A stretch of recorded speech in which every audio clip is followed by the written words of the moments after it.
Welcome to Essential for Me. I'm your host, Joanne, and together we're going to be on this journey to discover what is essential for your well-being. Essential for me. 1 in 3 women and 1 in 5 men could be diagnosed with this disease. We are talking about osteoporosis.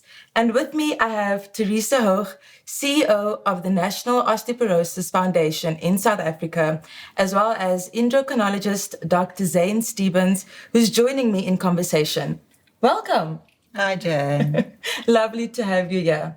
Dr. Zane Stevens, I think I'm going to start with you, and let's start at the beginning. What is osteoporosis?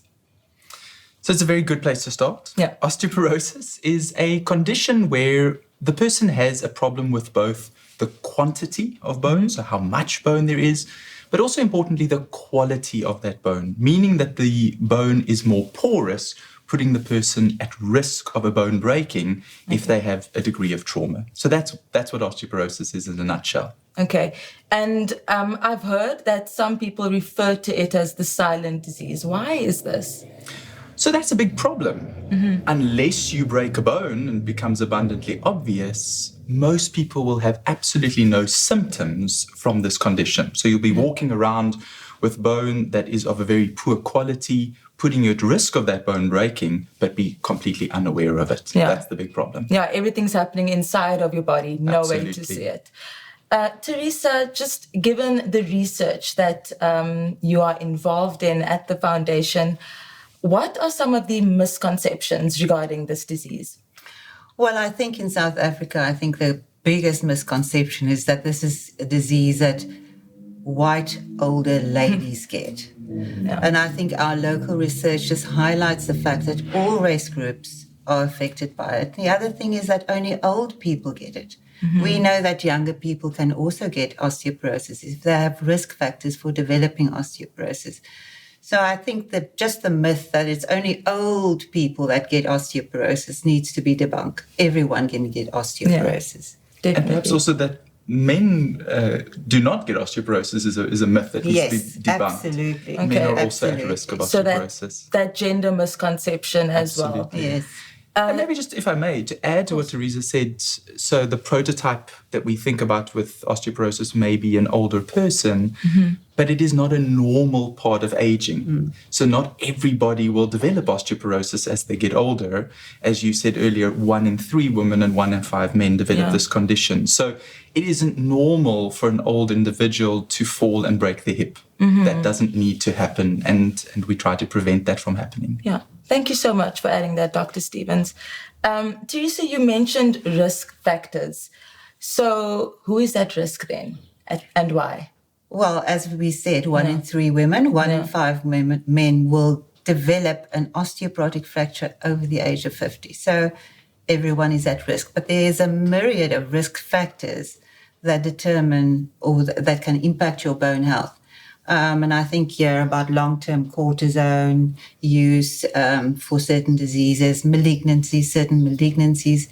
If you have a malabsorption syndrome where you don't absorb vitamins D or your calcium, there are so many things, Zane, and maybe you can just jump in on that. Yeah, so I think being very lean puts you at risk of developing osteoporosis, so being underweight particularly. So we think about young people who have eating disorders later in life, they would be at risk of osteoporosis.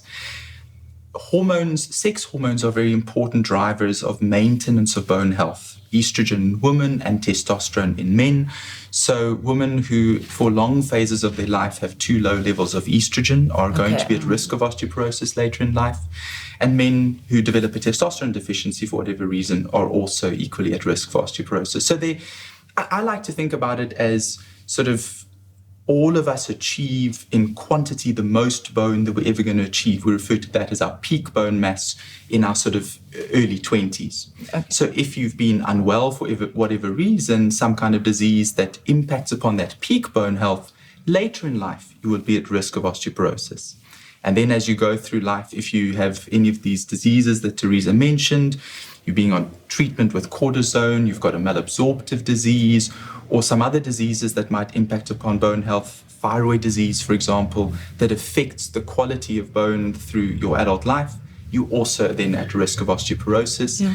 And then the reason why women are more likely to develop osteoporosis than men is because there is a menopause. There's a period in a woman's life where there is a sudden drop off in estrogen. Men don't have an equivalent andropause, despite us wanting to believe that. Our testosterone just declines sort of at a slower rate from the age of 30 roughly, which is why men may present later with osteoporosis as a result of that testosterone deficiency. So that time of life then becomes important as well. So there are a myriad of risk factors increasing this risk. Quite a lot. Quite a vast number. Yes. Yeah, and I can maybe add to that, genetics plays such an important part in, and Zane mentioned the peak bone mass.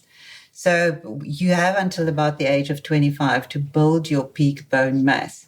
But genetics largely determine the amount of peak bone mass you will have. And the other interesting fact I think we need to remember is that 40 to 60% of your bone density is actually achieved during puberty. So that is such an important phase of really looking after your bones. Okay. We think that it's actually much later, but you just mentioned up until 25, which, I might be a little bit too late now. No, even earlier than that. I mean, people are starting to realize that sort of the mom's health during pregnancy is going to impact on her offspring's bone health later in life. So it's important for pregnant women to be aware of the fact that a healthy bone lifestyle is so important. Weight-bearing exercise, foods that are rich in calcium, having enough vitamin D is important. Yeah. Dr. Zane, you're actually touching on a number of things that I wanted to get into, but I'm going to start with, Tereza, you mentioned genetics. So do we say that osteoporosis is hereditary? It can be. I think it's quite an important risk factor for developing osteoporosis. So if you have close family members like your mother or your father, and they used to think it was only on the women's side, but it's your mother or your father or very close family members or your grandmother who's already suffered a hip fracture, that really makes you more susceptible of developing osteoporosis because genetics do play an important, very, very big part. Okay. And then, Dr. Stevens, you mentioned pregnancy. What is the relationship between osteoporosis and wanting to fall pregnant? So firstly, I mean, definitely women can fall pregnant even if they have been diagnosed with osteoporosis. So there we're talking about osteoporosis obviously in a much younger woman, which is a slightly more rare entity and would need to be evaluated quite extensively. But we need to remember that a woman is losing a lot of calcium during her pregnancy, which is natural. A lot of that calcium is necessary for the skeletal development of her baby. And so it's vital that a woman is following a very healthy lifestyle and particularly taking in enough calcium. If a woman has been diagnosed with osteoporosis prior to pregnancy, after pregnancy is another critical time period in her management, because one of the most important things that she can do is to get enough estrogen again. So we would be mindful about thinking about how long it would be safe for that woman to breastfeed before kind of returning to a normal menstrual cycle, which tells us that her bones are getting enough estrogen again. So it's quite a difficult entity. And I think if a young woman has been diagnosed with osteoporosis, that maybe would be the type of person who should be seeing sort of a specialist in the area of osteoporosis. That might not be the kind of thing that the general practitioner would necessarily want to treat, just because it is a little bit more of a specialized area. Okay. Tereza, you mentioned, or my ear just caught, I think it was some type of medication. Does chronic illness have any... people with chronic illness, are they more vulnerable to osteoporosis? Oh, absolutely. Because of medication? Yes, I think it's probably a two-pronged thing because many of our chronic diseases like diabetes, and especially type 1, but type 2 diabetes as well. In this country, we have AIDS and HIV. So we know that many of those chronic diseases, the disease itself can cause osteoporosis, but sometimes the treatment as well. Okay. And especially for diabetes, and I don't know whether we're using those TZDs anymore. Fortunately, no, not really. Yeah. But type 1 diabetics especially are prone to developing osteoporosis. Many of your chronic diseases. If you have cancer, the chemotherapy and the cancer can basically cause osteoporosis or low bone density. And there are so many thyroid diseases, all your other endocrine diseases. Yeah. It's probably worth highlighting here, particularly exposure to cortisone. Yes. And cortisone is frequently used for many conditions. So we think about the whole spectrum of sort of rheumatological conditions, rheumatoid arthritis, etc., where we use cortisone in the treatment of very difficult asthma. Cortisone is often used. So either prolonged or recurrent exposure to cortisone of some sort is particularly toxic to bone. Okay. And so this might be something that sort of a person who is being exposed to cortisone might think about asking their doctor. We would hope doctors would think about it, but they may at times forget. If it is anticipated that a person is going to need to be on cortisone for a prolonged period of time, in those individuals, we would like to screen them potentially for osteoporosis before they're on that cortisone for too long, and perhaps preventatively treat that person, or as a minimum, make sure that we're giving them supplements that contain calcium, vitamin D, that are the building blocks for bone, to try and maintain their bone health. Yeah. Yeah. It's quite interesting. Yeah, it is. Because I think in many countries, and I don't know whether we do it here, even if you know that your patient is going to be on long-term cortisone, they will immediately start with a bone active drug, like a bisphosphonate, to really mitigate the bad things that's going to happen to your bone. It can happen. So, without being too technical, and I'm running the risk of that, what damage does this medication do to the actual bone? So it's worthwhile thinking about our bones as being like all other organs. They are constantly renewing themselves. And this is a process of old bone being chewed away, and in those areas, new bone being laid down. And so drugs like cortisone actually impact on both sides of the coin. It suppresses those cells that are chewing away old bone, but also suppresses the cells that are laying down new bone. And the net effect is that you are suppressing the renewal of bone. And so this puts a person at risk in the long run of developing osteoporosis. So, and a lot of drugs work that way, and we like to think about the drugs that we use to treat osteoporosis as then helping to either help lay down new bone or to stop those cells that are chewing away old bone too quickly. Sure. I can definitely see why. So just thinking about, the modern world, or the world we live in today, and I'm thinking about myself, we spend 8 hours of our day, sometimes even more, behind a laptop, and we are just in a sitting position. We're not moving that much. Our diets change, pressure of work, a lot of stress. How does this affect bone health? Badly. Yeah, I can imagine. Yeah. It does, because what we say is that we want a good lifestyle, and that holds true for most chronic diseases in any case. So you need a good diet. You need a diet that's really rich in calcium, and I think we recommend about 1,000 to 1,200 milligrams of calcium. Many of us don't get this, so supplements are I was just going to ask you. So obviously necessary. And you mentioned sitting in an office for 8 to 10 hours a day. Yeah. So a sedentary lifestyle is definitely a bad thing for your bone health, because you need physical activity. You need weight-bearing activity to stimulate new bone formation. And by weight-bearing activity, we mean your body bearing your own weight, making contact with a hard surface. So that's necessary. And you need to do that about 4 or 5 times a week, weight-bearing exercise. And you also need to combine that with muscle strengthening exercise to really strengthen the core and to protect your spine and all the other things. And then obviously, I think the big culprit, smoking. Smoking, very bad for you, because it suppresses sex hormones in both men and women. We live in a country where alcohol is really being imbibed very frequently. I think we're one of the countries that really have a high alcohol abuse level. So if you drink more than 2 alcoholic drinks per day, that's bad for your bones. And Zane can explain how that impacts your bones. I would love to know. Yeah. And if you're on bone toxic drugs like cortisone and all the other things, just make sure that you really enforce those lifestyle changes in yourself too, like a good diet, rich in calcium and vitamin D. Vitamin D, I think it's more difficult to get that out of a diet. But there are supplements. And the other thing is we need to spend time outside without a sunblock. And obviously we don't want it in that scary period for skin cancer, because that's not bad. So before 11 and after 3 in the afternoon, and I think about 20 minutes per day.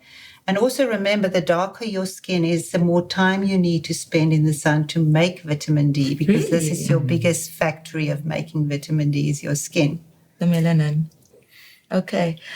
Before we get to how alcohol affects bone health, an example of weight-bearing exercise, would you say walking? Walking is your best. Is the best. Yeah, okay. It's the best, safest exercise to do. You don't need to run a marathon. Okay. Dancing, dancing is a fun exercise. Yeah. But many people with severe osteoporosis can't do the high impact, and we don't want high impact exercise. Just ordinary walking briskly, 6 kilometers an hour. That's a nice brisk walk. But any exercise is good for you. Okay. Yeah, I think what often is challenging for people, many people with osteoporosis may also have osteoarthritis. And maybe this is an opportunity just to sort of say that those are not the same conditions. Okay. Arthritis is a condition where there's a degeneration of joints and we start to get bone on bone, which is why many of these old individuals who have osteoarthritis find exercise challenging. And so there are exercises that people can do, chair lifts, for example, and maybe it's a good time to reference the International Osteoporosis Foundation website that people can go and have a look at, have examples of easy-to-do weight-bearing exercises that people of any age can do. But I think we mustn't underestimate older individuals. More and more of our patients are interested in things like yoga and Pilates, for which there's actually scientific data now to show that that form of self-weight bearing can also be particularly advantageous for bone health. So you don't have to be in a gym lifting weights, but weight-bearing exercise is vitally important for aging in general, but for bone health specifically. You can lift your jam jars in the kitchen and all those things. It's the same way. Absolutely. I'm just thinking a hike would be perfect. You'll be walking and you're getting the vitamin D that you need. Wonderful. Right. Yeah. Just make sure it's before 11 or after 3. Because if you wear sunblock, and that's in the dangerous areas, if you wear anything above a factor 8, it totally blocks out the synthesis of vitamin D in your skin. So remember the sunblock thing. Definitely, because we'll read that you need to wear your sunblock. You need to be SPF covered, which is just so interesting. Yeah. Now we know the facts. Let's get back to how alcohol affects bone health. Sure. So again, coming to our analogy of the cells that chew away old bone and cells that help to lay down new bone, alcohol is actually directly toxic to the cells that lay down new bone. So unfortunately, most places in the world, I think men tend to consume more alcohol than women. So alcohol excess tends to be sort of our number one cause of osteoporosis in men, followed then by a testosterone deficiency and then all the other causes. So when we see a man with osteoporosis, it's one of the important discussions that we need to have is about reducing alcohol consumption to a healthy level. Okay. A bride and sunny skies and Chevrolet and a brandy and Coke, I think, in this country. Yeah. Definitely. We need to limit. What are the symptoms to look out for, Tereza? Well, as we already mentioned, it is a silent disease. So you can't feel your bones becoming thinner. Yeah. So, but there are some symptoms. So if you've already fractured a bone, broken a bone after minimal trauma, and we usually say if you've fallen from a height less or equal to your standing height, and you've broken something, that's probably osteoporosis. The other thing is if you've picked up a little bag of groceries and suddenly you have an acute back pain, that might be a symptom. If you've lost more than 3 centimeters of height within the past year. Okay. You've noticed your hems becoming longer and, and your trousers becoming longer because you can't always feel your vertebra going flatter because of osteoporosis. So if you've lost height, anything else, and obviously if you break a bone easily. Yeah. You mentioned something, and it seems like it can be common. If I pick up something heavy, I can feel a pain in my lower back. So how can we just distinguish, when am I paranoid and when do I just need to, just check have it it checked out. Yeah. I mean, mechanical back pain as we get older is very, very common. But usually if you've sprained a muscle as a result of picking something up, that pain is going to kind of go away over a couple of days. The kind of classic pain we would be referring to because of a fracture in the spine, a vertebral fracture we talk about, usually lasts sort of a couple of weeks, sort of 4 to 6 weeks, that there's this ongoing discomfort. Okay. And it's often triggered then by, as Tereza said, picking up something slightly heavy, sudden onset of the pain, which then kind of doesn't go away. Then it would certainly be worthwhile seeing your doctor and considering whether an x-ray would be indicated. And if on that x-ray it's clear that there is a compression fracture, as we call it, in a way the vertebrae are supposed to be sort of a nice square block, and if they kind of sandwich forward like that, as they often do, which is why patients' posture as they develop vertebral fractures often change. They develop this so-called dowager's hump, or a curvature of their spine that alerts us to the fact that there might be a vertebral fracture, and that might maybe then an indication of osteoporosis. There are obviously other causes of that. Yeah. We think about cancers and so on, which need to be excluded, but it is often the presenting feature of osteoporosis. Okay. I think it's also that Zane mentioned the dowager's hump. I think that's the typical picture we have in our heads of osteoporosis. Yeah, true. And that's something we don't want to see anymore. No. That's what we're doing. We want to prevent that. Okay. Yeah, maybe just to add, Tereza said, if you have fractured. So we have indications, and NOFSA has published indications for screening of osteoporosis, and we know, unfortunately, this doesn't always happen the way that it should, and some patients in our country don't always have access to screening tests. But it is, in my opinion, and I say this as a doctor, unforgivable that we don't intervene once somebody has already fractured. So this is the concept kind of secondary prevention, because if you've already broken a bone that's kind of typical of osteoporosis, which would be the spine, as we've spoken about, the hip in older individuals, often the distal forearm, the upper arm. If one of those things happens, in a way, that's the body kind of putting up its hand to say, listen, I'm at risk, something is wrong here, and we must identify those patients. The red light should be going off. Absolutely. Yeah. Yes, because if osteoporosis, those fractures remain untreated, within the next 2 years, your chances double to have another fracture. And that's what usually happens. People go into the hospital, they have the fractures repaired, they're sent merrily on their way home, and they have another fracture within the next 18 months to 2 years. Sure. That is unforgivable. It is. Absolutely. And can I ask, how does that affect your quality of life? I had the opportunity many years ago to sit next to someone at an osteoporosis conference. And this was a lady that used to be a Swiss Alp climbing champion. She was in her late 70s, but her and her husband did this very regularly.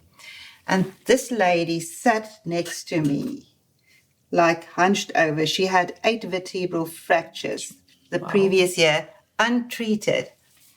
And the thing is, she couldn't lift her head to eat from her plate of food.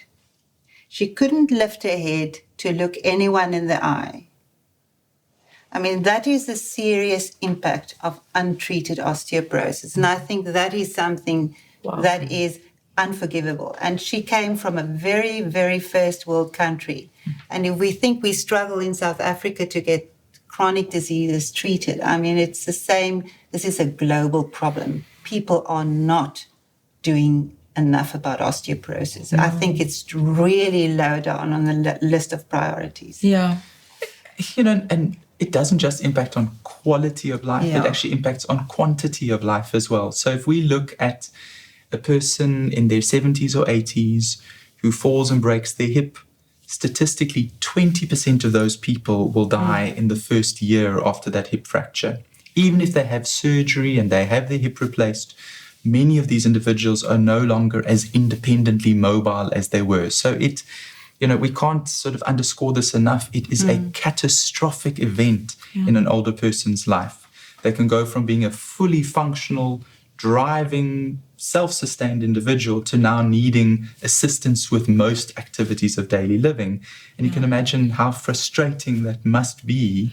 Yes. Yeah, definitely. And largely preventable. Yeah, and you were independent a few months ago. Now, after you've had this catastrophic incident, you, as Zane said, about half of those people will never, ever function on their own again. So they get institutionalized, so they go into old age homes, and that is devastating to their confidence and to their social interactions with other people. Yeah. So, we're speaking about the devastating effects of this disease, which might feel gloom and doom, but is there any way we can prevent this?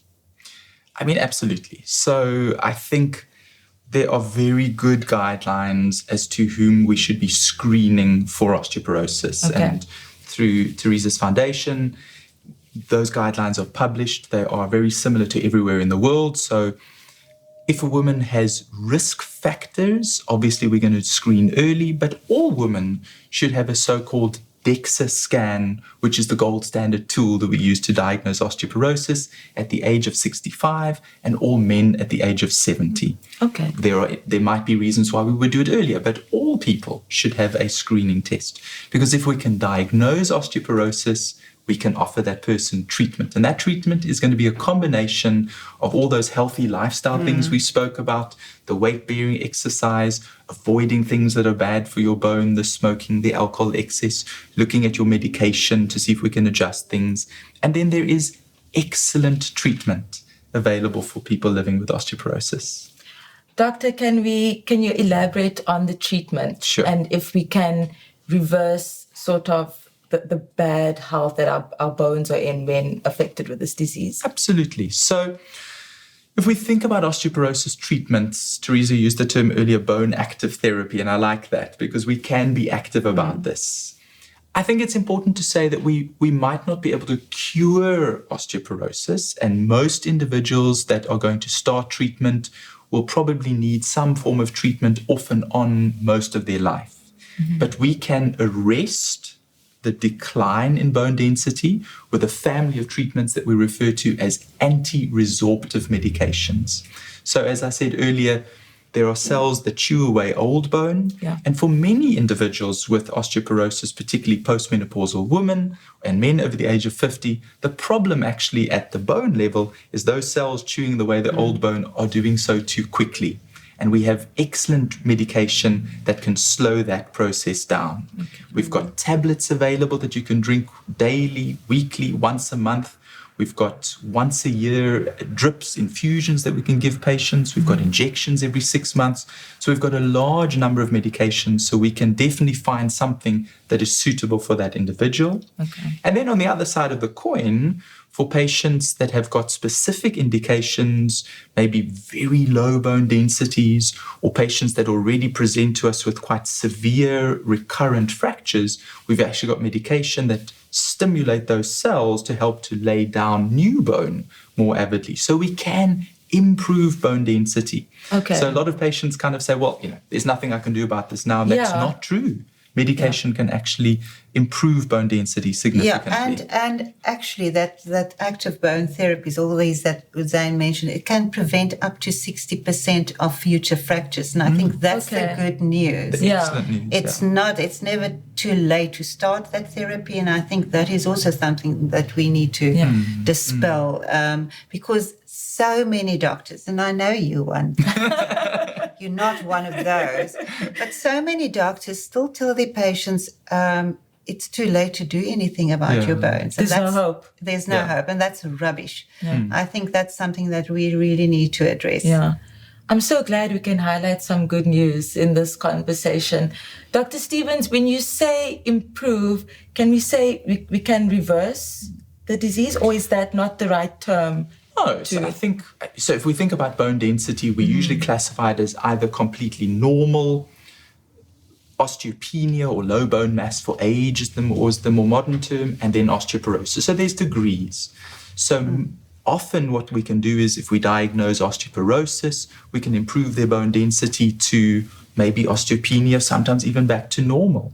But as Tereza said, I think what's more important than the change in the bone density that these drugs can do, while that's lovely to see on the scan, and I think both the patient and the doctor feel great about it, even if on treatment your bone density a year later is exactly the same, you are still afforded a 60% reduction in the risk of certain fractures. You halve your risk of a hip fracture, depending which therapy we're using. So even if your bone density sort of stabilizes, remember after the age of 50, most of us are going to lose about 1 to 1.5% of bone mass per year just because of natural aging. Yeah. So if your bone density stays the same, you're winning because you're not losing, and you are less likely to break something if you were to fall. I think that's quite important because many patients, because they're now looking forward to their next scan after they've been on therapy and they want to see an improvement, and then the line stays like that and they think it's not working, and then they stop therapy just because they think it's not working. And that's not true, because as Zane says, that the impact on preventing the future fractures is actually the big thing that we're looking for. So we're trying, even if you're just maintaining bone density, the remaining bone is much stronger. Okay, absolutely. So we want to keep you on that linear maintenance. I mean, it's wonderful to see it increase, but if it stays the same, it does not mean that your drug's not working. Success is defined by the fact that you come back to me a year later and you haven't broken anything else, and your quality of life is maintained. Okay. Great. Just to maybe come back to something I said earlier, in the sense that we can't necessarily cure osteoporosis. What I meant by that is, yes, we may be able to improve bone density. And so sometimes we will treat a person for a couple of years. We sort of reach a point where we say, okay, currently your projected risk of breaking a bone in the next couple of years is now significantly lower. And we can consider stopping therapy for a while. That doesn't mean that you no longer have osteoporosis. We're going to monitor your bone density, and if in the future it starts dropping or you break a bone again, that might trigger us to say, okay, that risk has gone up again and we need to put you back onto treatment. So it's important, I think, also for people who've been diagnosed with this condition, that they maintain their relationship with their treating doctor and have follow-ups as indicated. Okay, and that should be frequent. We usually recommend on treatment a bone density scan sort of every 2 years would be quite reasonable. And if we've stopped therapy, it depends, and your doctor will be able to guide you as to when next you would require a follow-up assessment. Okay, great. And then, Doctor, you've mentioned wonderful treatments earlier on.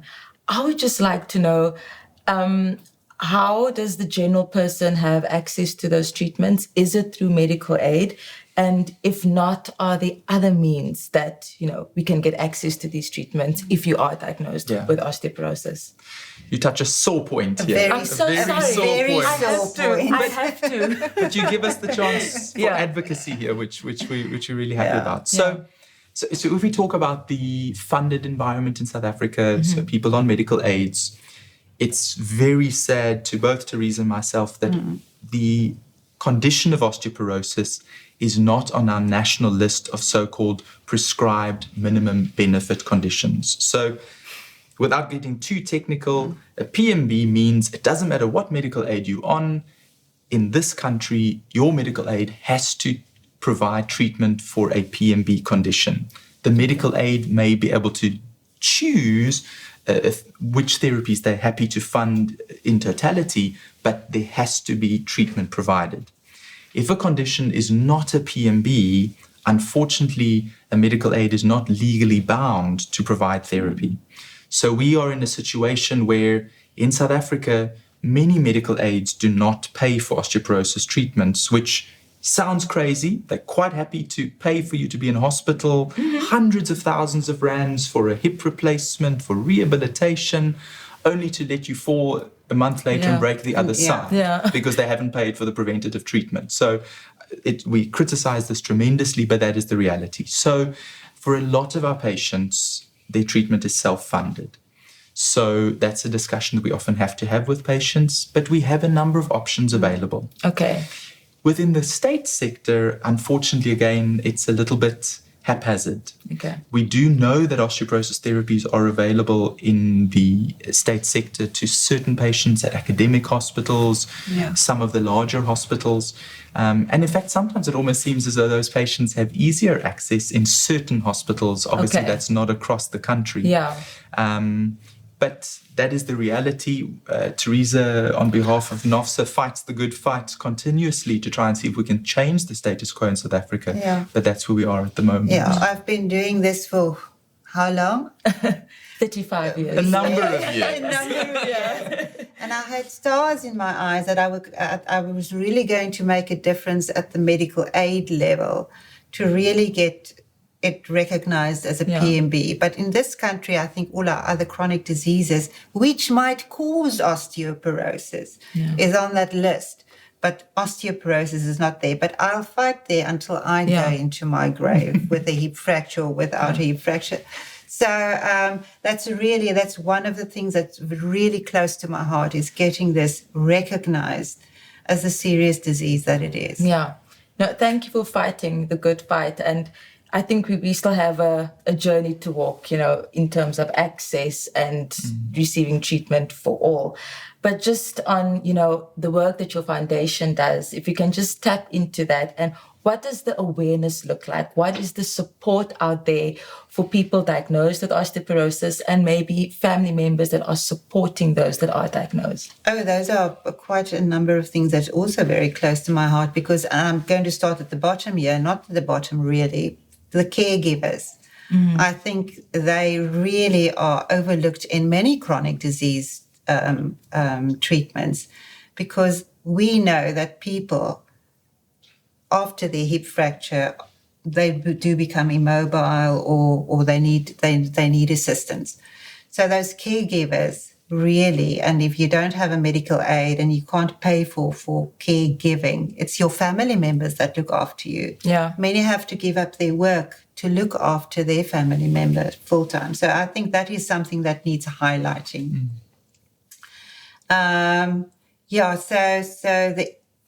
What was I going to say about the impact? The impact of osteoporosis on the patient.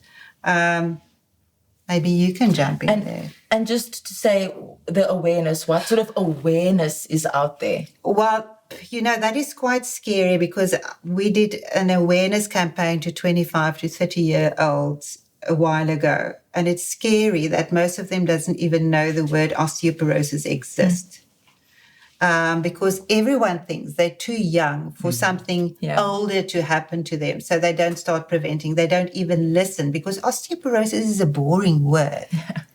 It doesn't really, it's not diabetes or AIDS that really make you sit up and take cognizance of the fact that it's something. So the awareness, I'm sad to say, I'm probably not doing a good enough job making enough noise about osteoporosis, but we're trying. On our social media channels. So the awareness definitely needs to focus more on the younger generation, and that's where you need to start preventing bone loss later on. Okay. So we're really trying to do something.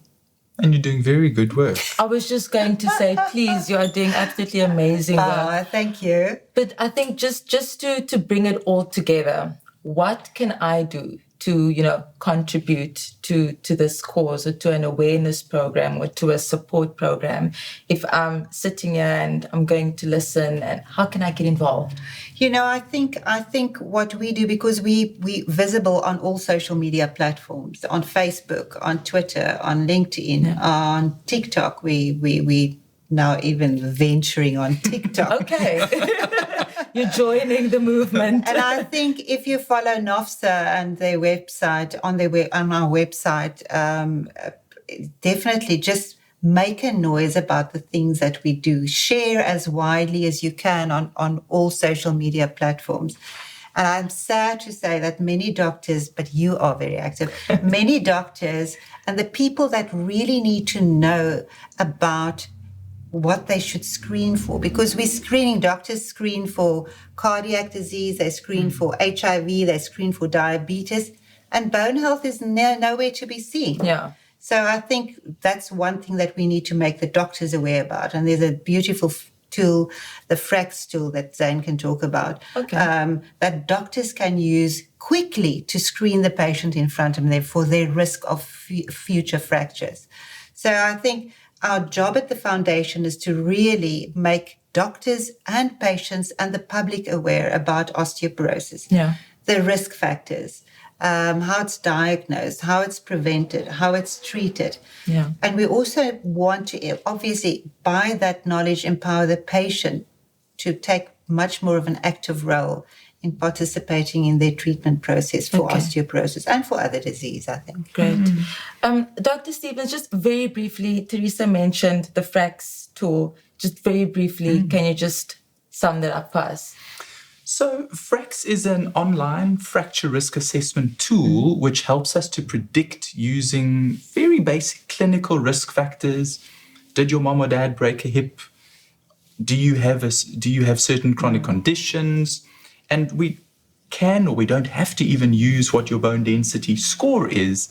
And we kind of put this all in, and it projects for us what your risk of a major osteoporotic fracture or hip fracture would be over a 10-year period, and can be used then as a tool to guide, should we start treatment in this person or should we not? Okay. But it is also something that a patient could actually have a look at just to remind themselves of what the risk factors are for osteoporosis.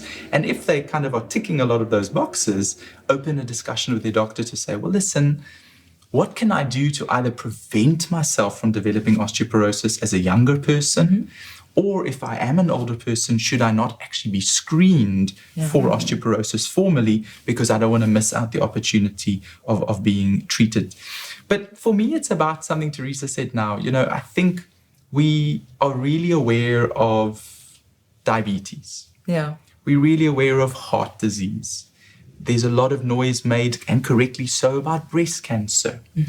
But if you have a look at the number of people being admitted globally to hospitals, admissions to hospital for osteoporosis-related fractures outnumber those really well-known conditions significantly. Yet it's not part of the public's awareness. And so I want to echo Tereza's sort of sentiment here to say, we need to drive home that message that bone health is just as important as all other aspects of health. And that's from when we are young. We need to be thinking about, when I exercise, I'm not just doing it for my heart. I'm doing it to strengthen my bones. If a young woman is unwell and doesn't have periods for a number of months, I want her to be thinking also about the fact that, wow, this might be impacting on my bones. And getting that sort of message across that bone health is vital as young people, so that when we're old, we are physically fit and active. Sure. You know, I think we can go on for many hours speaking about this. But I want to say thank you, Tereza. Thank you, Dr. Stevens, for your insights and your practical advice. And I think that we can conclude that prevention is best. Remember to exercise, stay active, keep a good diet, and take your supplements.